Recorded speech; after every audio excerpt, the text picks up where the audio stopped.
Anne Sophie, a dieta vegana não pode te levar a uma carência de proteínas?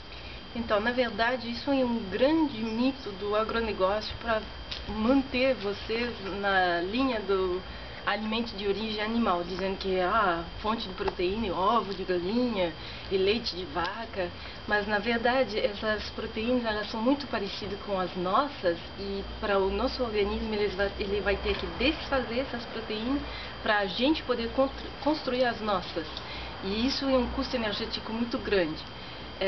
Na verdade, mesmo que você começou, por exemplo, arroz branco uma semana inteira, o próprio arroz branco, que a gente sabe que comparado ao arroz integral não é muito bom em termos de nutrientes, ele já representa 8% de proteína. O ser humano, e isso tem um embasamento científico, ele na verdade, como que eu posso dizer, performa melhor, se desenvolve melhor em termos de saúde quando você mantém o limiar de proteína a 10% do seu consumo total de caloria por dia. Então, mesmo que fosse só arroz branco, que é vegano porque é de origem vegetal, seria ainda atendendo às exigências em termos de proteína. Na história da humanidade não existe registro de carência em proteína, desde que a pessoa tenha acesso ao mínimo de comida, né? É óbvio.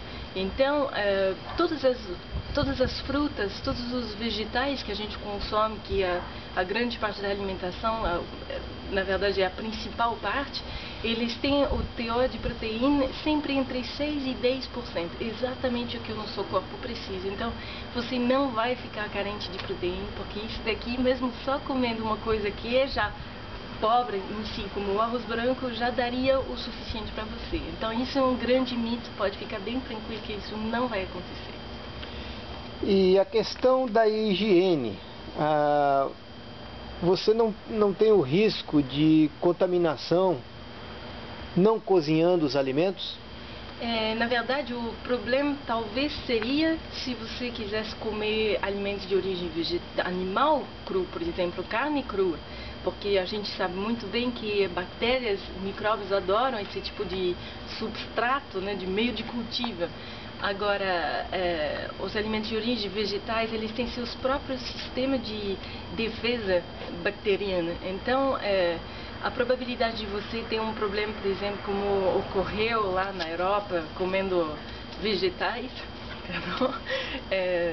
isso é muito pouco provável. Agora, alimentos cozidos, uma vez que é desativado, dentro de 1 hora já é um meio de cultura, sabe, gerando milhões de bactérias a cada minuto, e aí representa um perigo real, mesmo colocando isso na geladeira, mesmo deixando, por exemplo, o alimento, por exemplo, cozido na pia, esperando para que melhore assim e possa ser aquecido depois, ele já está sendo contaminado e já é um meio de cultivo muito perigoso para a sua saúde.